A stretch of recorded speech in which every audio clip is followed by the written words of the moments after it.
women in talent. And get ready, ladies, because this is the last time you're going to hear a man's voice on this show. Welcome, everybody, to the next episode of HigherHer, where we have conversations with inspiring and amazing women in talent. I am your co-host, Natalie, and I have Krista here. We are the co-founders of Tallent Collective, and we are so excited to have one of our founding members today as our guest. Of course, she is a very inspiring woman in talent, but she's also an amazing partner to us in growing our community. So we wanted to bring her on and really let her share her amazing story and get to know her a little bit better. Edie is our founding member of Chicago. So Edie, introduce yourself, tell us what you do, and maybe a little bit about Chicago and what you're launching. Sure. So I am in Chicago, an exciting place to be this time of year. The DNC was just here. And so I am a startup recruiter. And as Natalie said, I am the founding member of the Chicago chapter. Very nice. And you just recently actually had a workshop session with fellow members and then just some other women that were in the community. And you put that together to really collectively bring the women in recruiting together to get their feedback on what do you want to make of that community. So I'd love for you to give just like high level overview. What were some of the aha moments of that? Sure. So the Chicago community is super excited about Tallent Collective coming here. And so I wanted to make sure that they felt part of this community building. So it wasn't just me saying, okay, this is what we're doing next. Mm-hmm.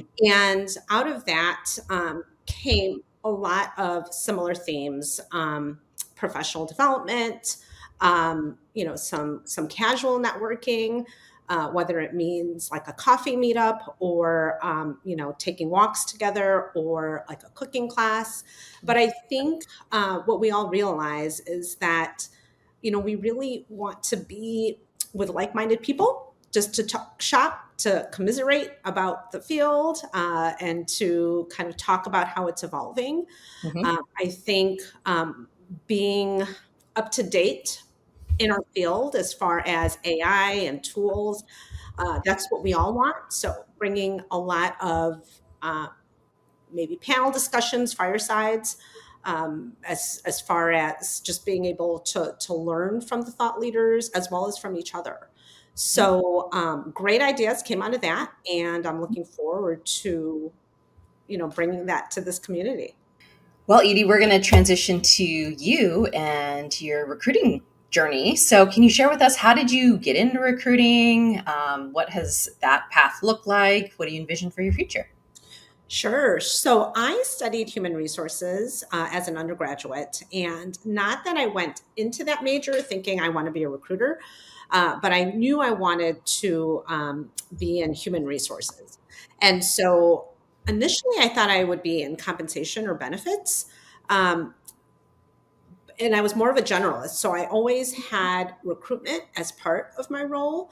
And I really began to focus on recruitment when I started a family and was looking really more for part-time work. And those were the type of opportunities that were more available at that time. Mm-hmm. I really liked seeing how recruitment has evolved from like staffing more transactional mm-hmm. to now more of a talent advisor.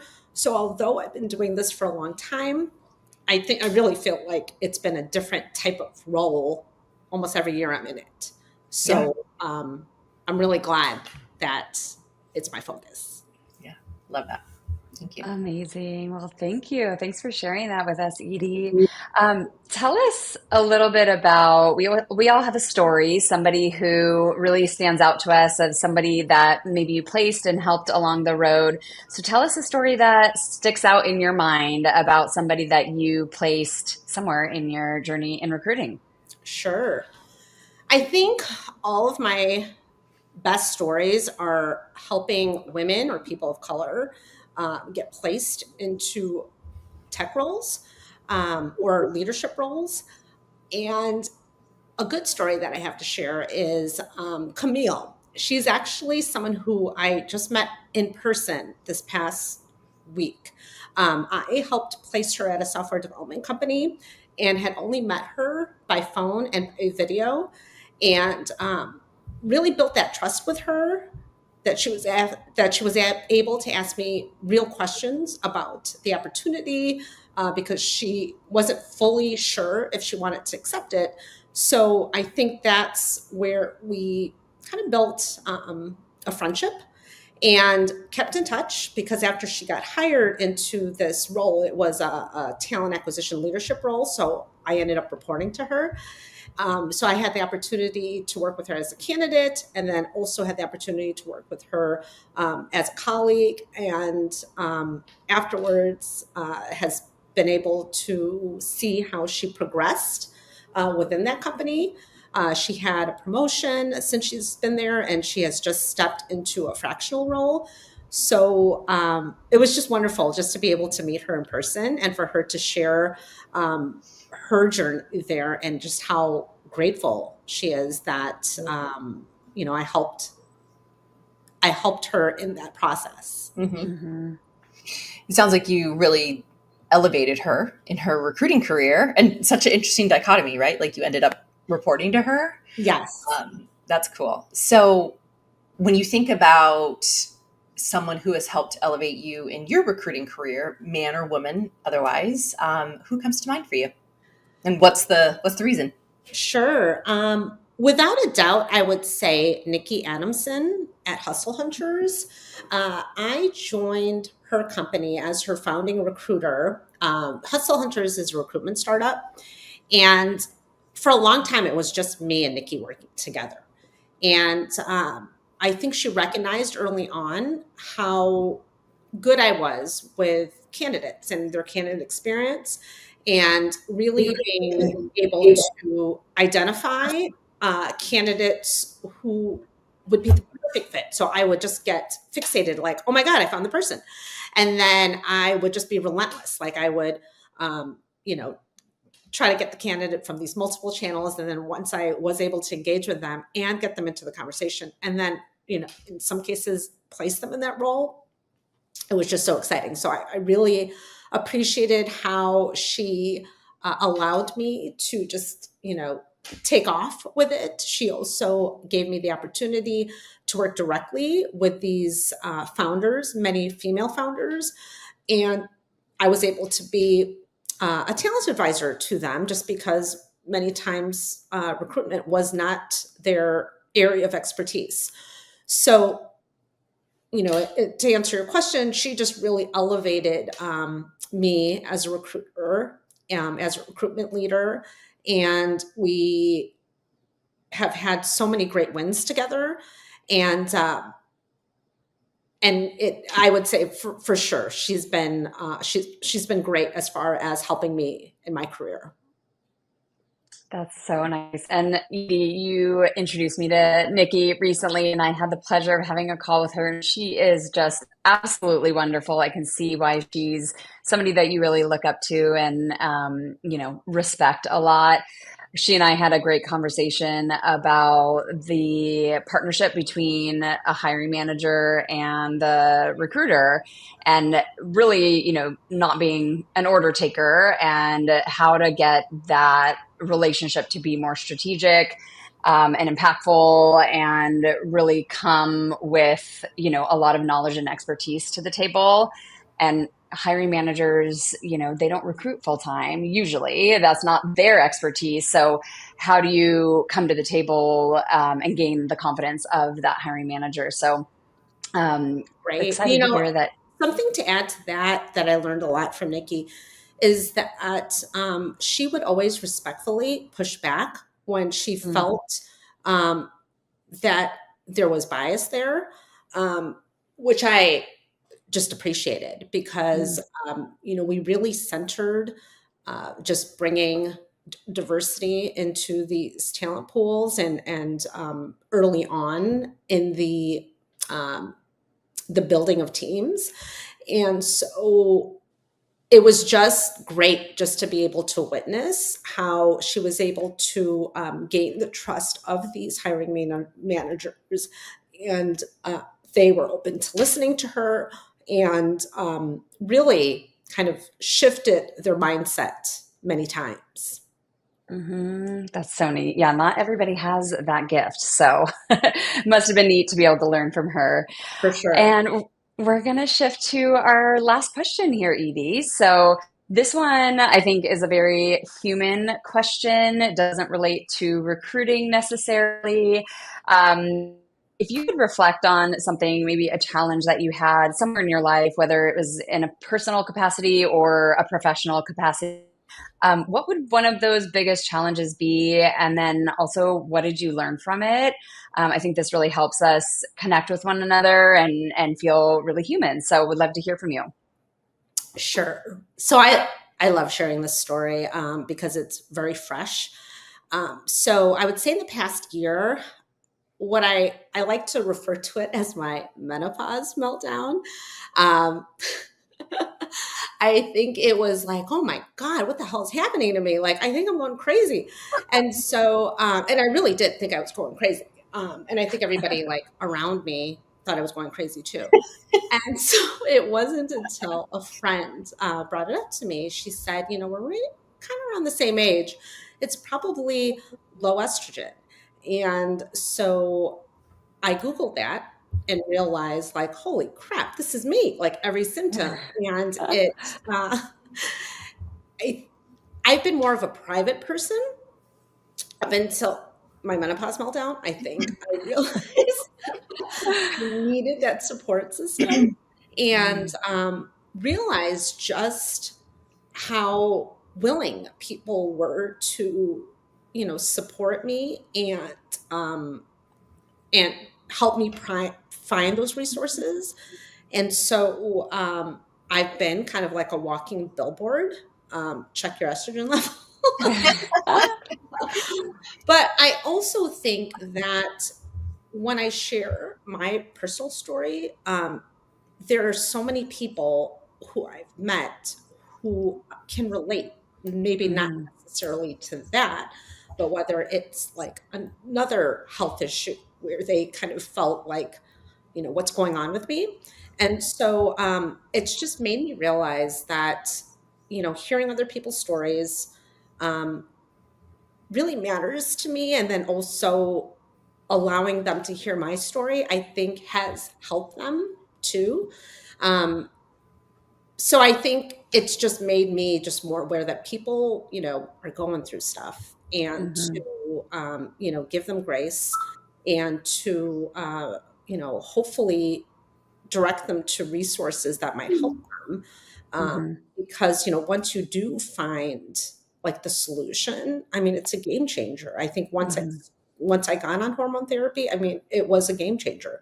So, so that's my story.